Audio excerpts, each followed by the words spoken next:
जय मेवाड़, जय गलिंगनाथ। तब त्याग बलिदान मेवाड़ की भूमि, यहाँ मेरा चतुर्मास बड़बड़ेश्वर हुआ। उसके बाद गुजरात, और गुजरात से होता हुआ आज महाराष्ट्र में भगवान महामहिम आदिशक्ति महामाया मुंबा देवी महालक्ष्मी और सिद्धि विधायक गजानन जी की असीम अनुकंपा से भगवान निरंजन देव गुरु परंपरा के अनुसार दत्तात्रेय भगवान ने आदि शंकराचार्य के अनुसार धरती पे जो चतुर्मास की प्रणाली परंपरा आदि अनंत काल से चलती आई, उसी परंपरा को हम निभाते हैं।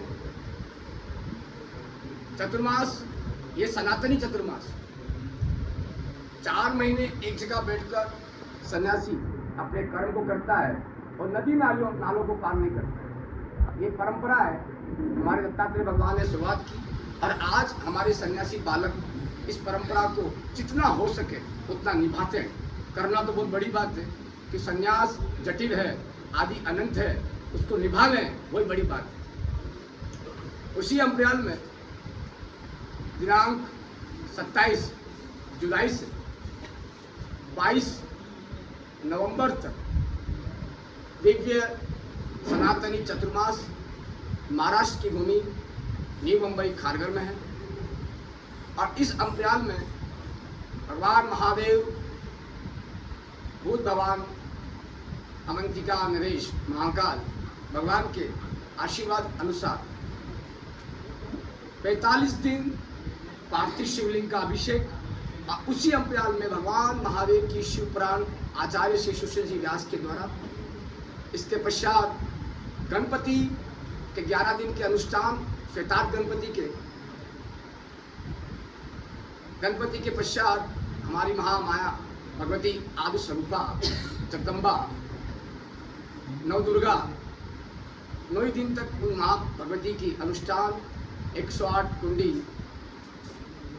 बगुलामुखी जो आपने हमारे उदयपुर में 54 कुंडी भाव से देखा, हमने 108 कुंडी यज्ञ भी गुजरात में पूरा किया। अब पूरे विश्व का ये पहला और अद्भुत प्रतिलिपियां प्रक्रिया परमात्मा के द्वारा बनाए गए अनुष्ठान की जो भी ऋचाएं हैं, जो भी अध्यात्म का केंद्र बना, माँ श्री ललितांबा बगुला यज्ञ जो पहली बार खारघर की भूमि में होगा। और ये सौभाग्य पूरे विश्व के लिए कि ये यज्ञ आज तक ना हुआ, इसकी कोशिश हम करेंगे और पूर्ण करना परमात्मा और माँ भगवती के हाथ में है। साधक कर्म कर सकता है, साधना कर सकता है, फल देना ईश्वर के हाथ में होता है।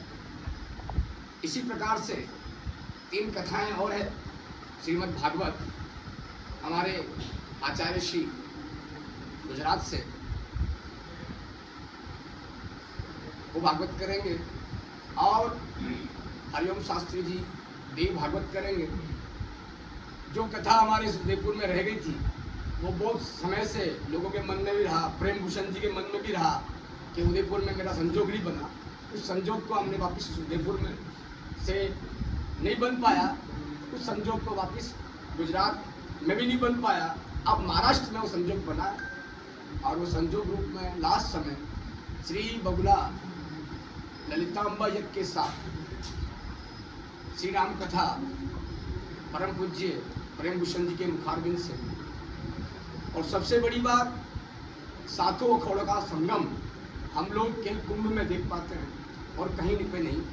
हमारी ये कोशिश रहेगी कि 7 अखाड़े और हमारे आचार्य प्रमुख जो हमारी प्रभुपाद के स्वरूप में हैं, जिनकी परंपरा से हम लोग चलते हैं, आदि शंकराचार्य निष्ठानंद जी महाराज का भी आगमन, आचार्य श्री कैलाशानंद जी का भी आगमन, आचार्य श्री अवधेशानंद जी का आगमन और 7 अखाड़े के पंच परमेश्वर हमारी पंच परंपरा जो आदि अनंत परंपराओं के द्वारा प्रभु महादेव, गजानन, कार्तिकेय, भगवान अग्नि, भगवान महाभगवती गायत्री और कपिलो मुनि के द्वारा चलाई गई परंपरा, उनके 7 अखाड़े, उनका संगम समाज को एक एकता का संकेत दें कि जब सन्यासी एक होता है ना तो बहुत बड़ी क्रांति पैदा कर सकता है कि समाज अलग अलग बढ़ता है, जब जब कटता आया, धर्म जब जब बटा है और जब जब कटा है। और सनातन की आज तक की ये परिस्थितियाँ हमेशा रही है। मेरा तो इस चैनल जितने भी यहाँ मीडिया प्रभारी पधारे हैं, हमारे हिंदुस्तान की कमर कहते हैं, इसको रीढ़ की हड्डी बोला गया।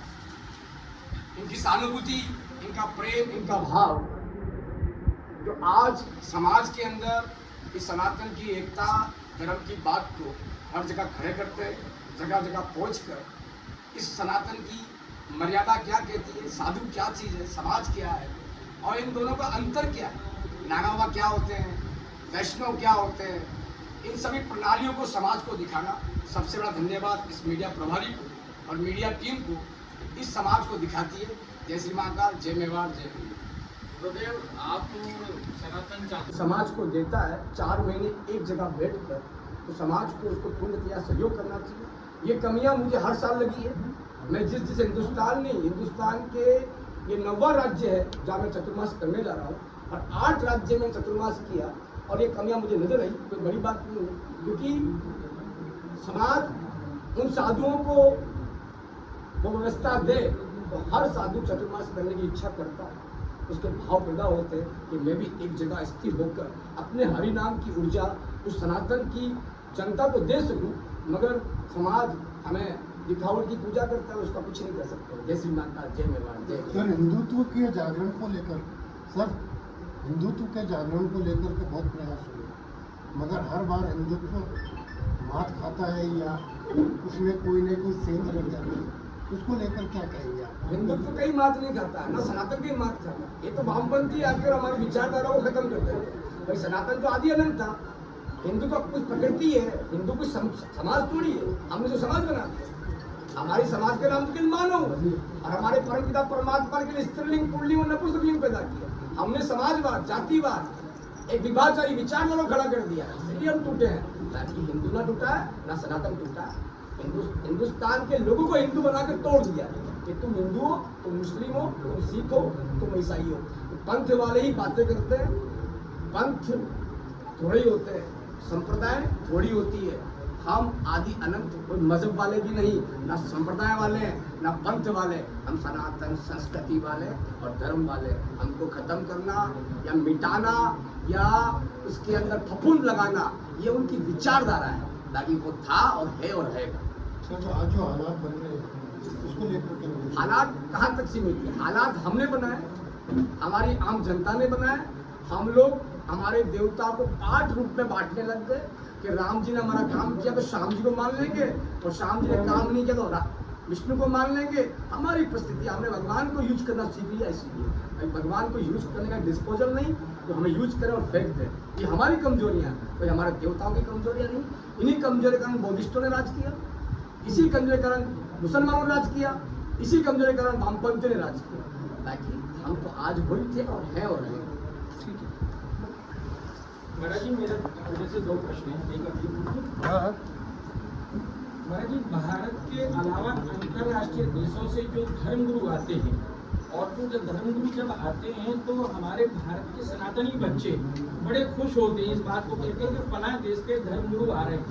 लेकिन ऐसी कौन सी मानसिकता है जो हमारे धर्मगुरु जब अच्छा नेतृत्व करते हैं, अच्छी पहचान में चलते हैं, और उनके लिए हमारी ही कोई सनातन के बच्चे और उनके लिए गलत बोलते हैं, ऐसे बच्चों की सोच को बदलने के लिए हम क्या कर सकते हैं? सबसे बड़ी बात तो समाज की, हमारी समाज सनातन संस्कृति, जो हमारे परमपिता परमात्मा ने कहा बालक राधा स्वरूपा स्वयं कृष्ण स्वरूप माना गया, तो हम लोग क्या है कि उस चीज़ को भूल जाते हैं कि कहा होगा बालक ने, कहा होगा उस चीज़ को, बात को निकाल लो, तो दिमाग से हम शब्दों को बाहर निकालते हैं।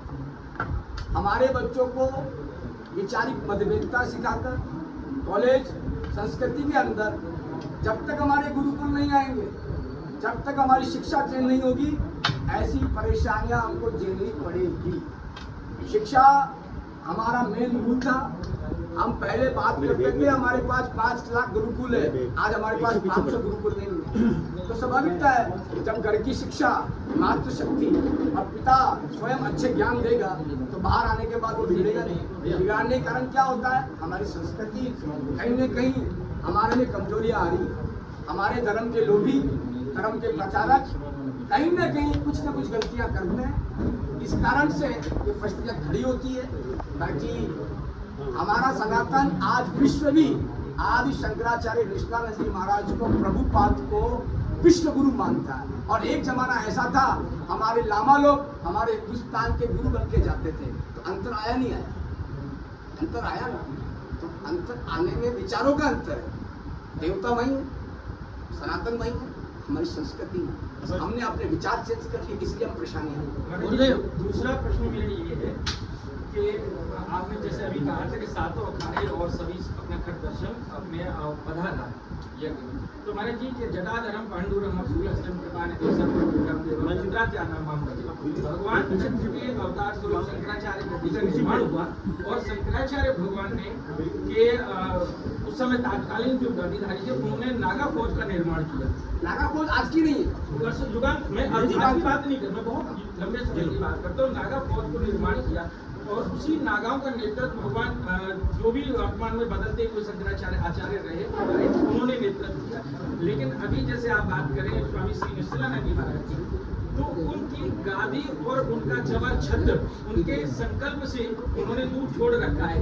तो क्या हम अपने नागा जो संत समाज है उनसे ये प्रार्थना कर सकते हैं कि उनका छत्र, उनकी गादी और उनका चवर कब लौटाया जाएगा? क्या हम राष्ट्र का नेतृत्व करने वाले नेताओं से बात कर सकते हैं कि उनका छत्र और उनका चवर, उनकी गादी कब लौटाई जाएगी? मैं इस मुद्दे में बात पूरी करूंगा कि ये अखाड़ा परिषद का मैटर है जी महाराज। इसके लिए अखाड़ा परिषद बनाया गया, एक व्यवस्थाएं बनाई गई। और रही निष्ठानंद जी के मुद्दे की बात, वो हमारे प्रभुपाद है, वो आज भी कहे कि मेरे नागा बाबा मेरे सनातन के लिए खड़े हो जाए, तो कोई भी नागा बाबा उनकी ना नहीं कर सकता। उनके छत्तर के लिए और हिंदू राष्ट्र के लिए हमेशा मरने और कटने के लिए खड़ा है। जय श्री महाकाल, जय मेवाड़, जय गंगा। उनके लिए मना नहीं गुरुदेव, क्योंकि कौन नहीं चाहता उनको ऐसा शेर मिले। किसी का नेतृत्व